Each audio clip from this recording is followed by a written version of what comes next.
Je propose là, vous savez, ça fait des années que je le répète. Je pense qu'il faut faire des travailleurs du bâtiment, 2 millions de personnes dans ce pays, l'armée de la transition climatique. Qu'est-ce que ça veut dire? Ça veut dire que ce qu'on a fait pour l'armée, on fait des campagnes de pub, vous savez, engagez-vous, aidez votre pays. Bon, eh ben, je pense qu'il faudrait faire pareil pour recruter des couvreurs, pour recruter des zingueurs, pour recruter des maçons, et quasiment leur donner un sens national. Oui, enfin, moi je veux bien qu'on les recrute, mais encore faudrait-il qu'ils aient du boulot. Et ben voilà, ben évidemment, derrière, il faut assurer une continuité, parce qu'une année, on leur dit, regardez, venez, il y a du boulot, et l'année d'après, c'est un grand plan de licenciement. Cette année, c'est 4% de défaillance d'entreprise, et peut-être, je vous le dis, c'est ce que prévoit la FFB, c'est possible que ça double à cause de cette mesure-là. Donc, évidemment, pour moi, c'est de la même manière que pour l'armée. On dit, bah voilà, vous avez un salaire minimum qui est assuré à 2 000 euros, il y a un salaire minimum qui est assuré Mais ça dans ces marche, de métiers-là. fait, il n'y a même pas besoin de le garantir par l'État. Il se trouve que ça marche bien. Mais non, il y a des travailleurs du bâtiment qui sont bien en dessous de ça, quand même. Hein. Enfin, ça, Et il y a vous pouvez beaucoup le de vérifier. postes qui ne sont pas pourvus. Mais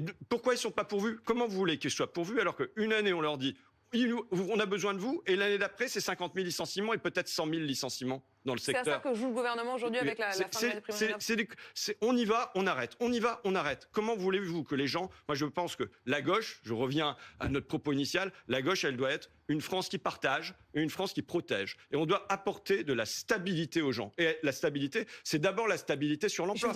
Quand je dis l'armée, les gens, ils ont la garantie dans l'armée de pouvoir faire une carrière, et eux aussi que... on ne va pas aller jusqu'à 64 ans dans l'armée, on ne va pas aller jusqu'à 64 ans dans le bâtiment.